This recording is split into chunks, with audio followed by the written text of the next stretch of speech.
sebab kita sulit berkata tidak. Mengatakan tidak pada tuntutan dan tuntutan orang lain itu sulit dan itu sangat mempengaruhi Anda. Jika tuntutan, perintah, tuntutan orang lain sulit, tidak baik, atau Anda benar-benar tidak mau, Anda harus berlatih mengatakan tidak tanpa ragu-ragu.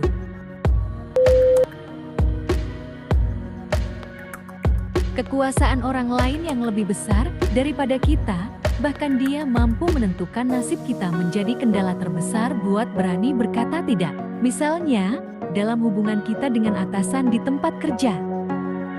Walau atasan tak mengancam atau melakukan pemaksaan, kita tentu merasa nggak enak kalau menolak perintahnya. Kita khawatir dianggap membangkang dan menjadi tidak disukai oleh atasan. Padahal, bisa saja atasan lebih menyukai staf yang tak asal menurut, melainkan punya ketegasan dan ide lain. Maka dari itu, jika kita merasa ada perintah atasan yang tidak tepat, jangan diam saja. Sampaikan rasa keberatan, serta koreksi dari kita dengan sopan. Misalnya, mohon maaf sebelumnya, tetapi apakah tidak lebih baik jika orang yang mengancam kita tidak selalu punya jabatan yang lebih tinggi, seperti atasan di kantor? Ancaman dapat datang dari siapa saja, mulai dari orang yang kurang menyukai kita, sampai mereka yang memiliki motif ekonomi atau motif lainnya terhadap kita. Ancaman biasanya berbunyi, "Kalau kamu tak mau menurut, aku akan." Sekalipun ancamannya mengerikan, bila benar-benar terjadi, hindari cepat panik. Ya, putar otak, agar kita dapat membalik keadaan menjadi lebih berkuasa daripada dia.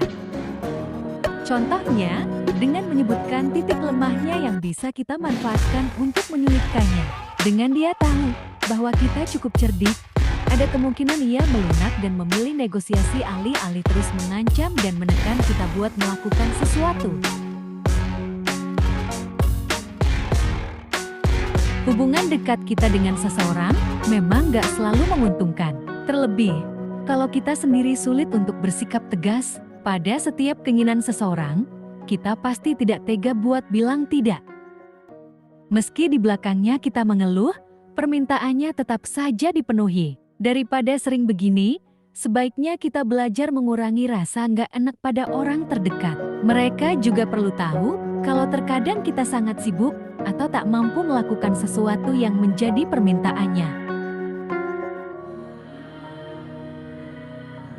Setelah seseorang mengajukan permintaannya, kita mungkin tidak langsung menjawab ya atau tidak. Kita punya waktu untuk pikir-pikir dan saat itulah kita benar-benar mempertimbangkan potensi keuntungannya buat diri sendiri.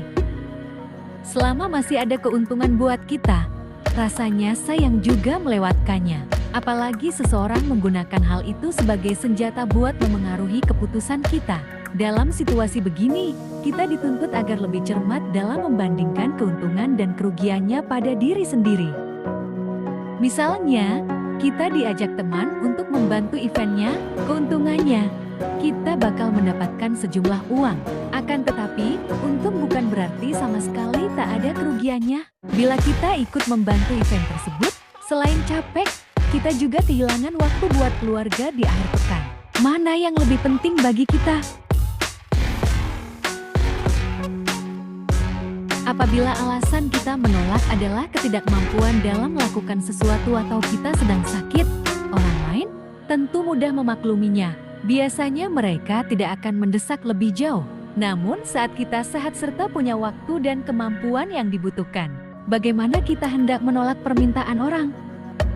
Kalau boleh jujur, alasan kita enggan memenuhi permintaan orang lain hanyalah rasa malas. Akan tetapi mayoritas orang akan sulit menerima alasan tersebut dan terus mendesak. Padahal, sebetulnya nggak apa-apa juga jika kita memang cuma malas. Boleh jadi kita masih terpengaruh oleh rasa lelah akibat padatnya kegiatan beberapa hari sebelumnya. Atau kita punya pengalaman yang kurang baik terkait ajakan serupa atau justru dengan orang yang mengajak.